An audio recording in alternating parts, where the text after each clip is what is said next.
We was messed up with the Warden anyway, bro. So to see him get stumped out and whooped like that by the inmates, that was the craziest thing I probably seen since I've been down, bro. Don't y'all inmates got comfortable. They came out, tried to search him. The inmates wasn't trying to hear it. Took off on the officers. Officers called rank, whooped the rank. Warden came. Whoop the warden of the unit, gang. Loyalty for L. Loyalty for L, man. That's loyalty for life, not for a little while, man. Loyalty for L, man. That's loyalty for life, not for a little while. Going on, man. Loyalty for L, man. That's loyalty for life, not for a little while. Loyalty for L, man. That's loyalty for life, not for a little while, man. Loyalty for L, man. You could have been anywhere in the world, but you're here with me, so subscribe to my channel, like, comment, man. You ready to subscribe to my channel? I guarantee you gonna subscribe after the end of this story right here. This story right here is deep, fam. So y'all wanna know about your first day and how your first day Loyalty for L. Ooh, loyalty for L, man. That's loyalty for life, not for a little while, man. We standing on that. Bro, I know I told y'all, like, the craziest stuff I probably ever seen in prison, but, man, I got to take that back, bro. This right here got to be the craziest thing I seen in prison, gang. Like, we on lockdown. We on a 90-day lockdown for what happened to Mop. You know what I'm saying? I remember I told y'all about what happened to Mop with the essays and the case and shit like that. Well, we on a 90-day lockdown for that. So now I'm just in my cell all day. And all I can see from my view of the cell is the rec yard. And across the rec yard is B block, which is G5, closed custody. Remember I told y'all about G4, G5, population, all the custody levels. Well, I'm on G4, which is medium custody, and they on G5, and G5 is they in the cell all day. They come out for 1 hour a day on the rec yard. You know what I'm saying? That's the only time they get out the cell. Let me break something down to y'all. On Ferguson unit, when you on medium custody, C block, from your cell, from all the cells, when you in your cell and you look out your cell door, you see the rec yard. And what the rec yard separates C block from B block, which medium custody from closed custody. So when you look straight through the window, you can see the run, you can see they cells, you can see all 3 tiers from your block. You know what I'm saying? So we can see closed custody from our block and they can see our block from across the yard. All that to say, bro, we on a 90-day lockdown. I'm just standing at the door because closed custody is on the rec yard. So this is our only time to interact and talk with anybody and see what's going on in the unit. So I'm at the door, and they on the B block is on the rec yard. So we screaming at them through the windows and stuff. You know what I'm saying? We've been on lockdown probably 30, 45 days. We don't know what's going on. And, bro, out of nowhere, the rec yard just erupted. I'm talking about all hell broke loose, bro. Probably the craziest thing I seen. Man, let me tell y'all what happened, bro. B block is on the rec yard. And like I say, they're in the cell 23 hours a day. So this is the only time, this is the most important part of the day when you're on close custody. Coming to the rec yard for this hour, interacting with your homeboys, politicking, taking care of your business, hand-to-hand business. This is the most important part. This is where all the checks go on, all the pops, all the violations, all that business gets took care of. Everything goes on the yard. So B block rec yard is the most dangerous rec yard on Ferguson unit. You know what I'm saying? B block is so dangerous that it's respected by the laws to the fact that they have stopped enforcing certain rules just to be lenient so people don't trip and they could just go back in their cell and chill. You know what I'm saying? Like, they didn't want no problems out of B block. Y'all just please go to the rec yard. Y'all handle y'all business, do y'all fights. Don't let it get out of control. Y'all come back in the cell and we don't got to worry about y'all for the rest of the day. That's kind of how the laws looked at it. So they start, like, slacking on protocol, so to say. You know what I'm saying? And, so normally, boom, they go out there to the rec yard. They get done with rec. The officers come out. They call them back into their cells. They go back in their cells.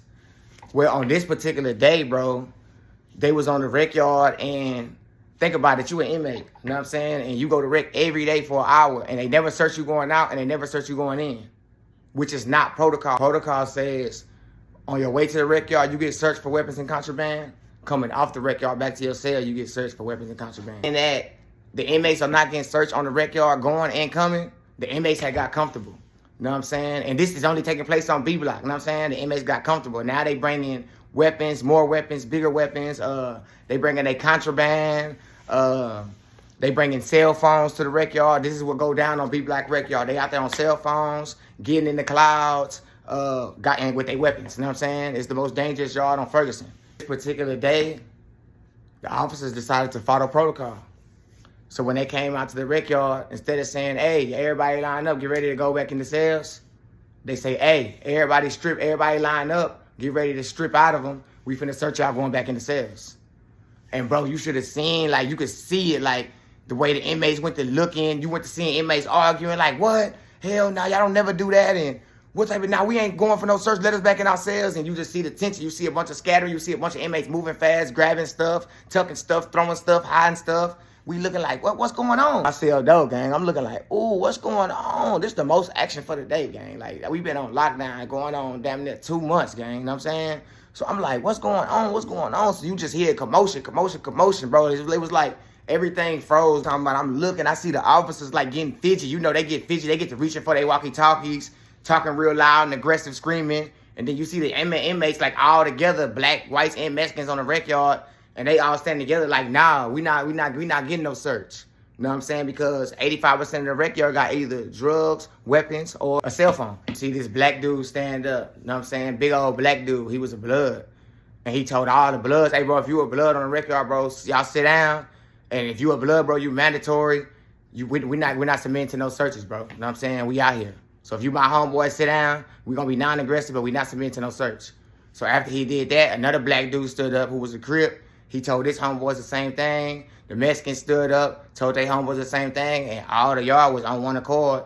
All the members was like, hey, we not submitting to those cell search. So as the officers seeing this take place, they get on the walkie-talkie and they call for backup, which is reinforcements, which is higher rank. You know what I'm saying? For prison officers all over the world, but in TDC, officers' biggest fear, it isn't the gangs or the stabbings or the riots or the assault.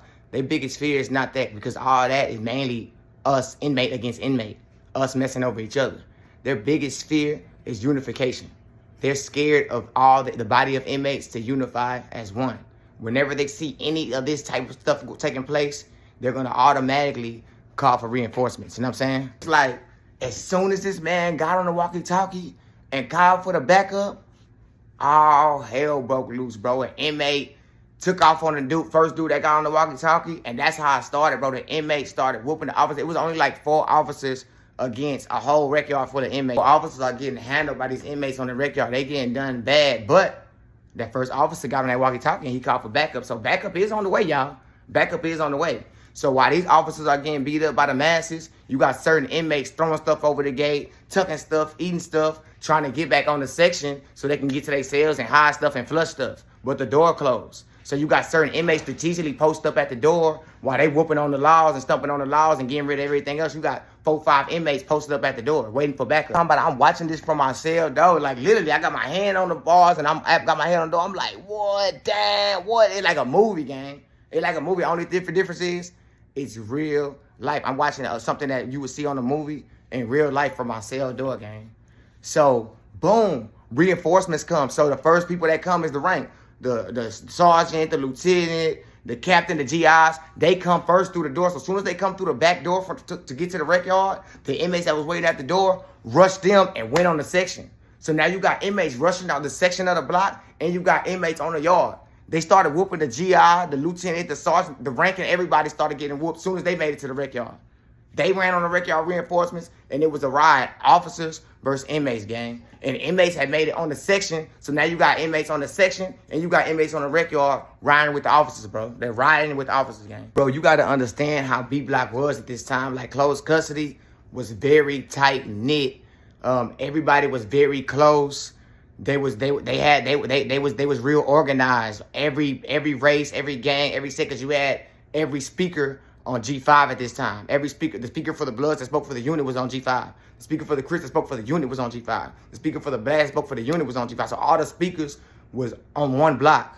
So it was dangerous. You know what I'm saying? And everybody was on one accord. So this wasn't just no regular inmate versus officer riot, bro. This was the inmates actually had the ups. They was actually sticking together and they was moving militant, bro. Like, these inmates over here fighting. These inmates over here getting rid of the contraband. These inmates over here hiding by the door for the officers to open it when the reinforcement come. Like, yeah, they was moving militant, gang. Damn.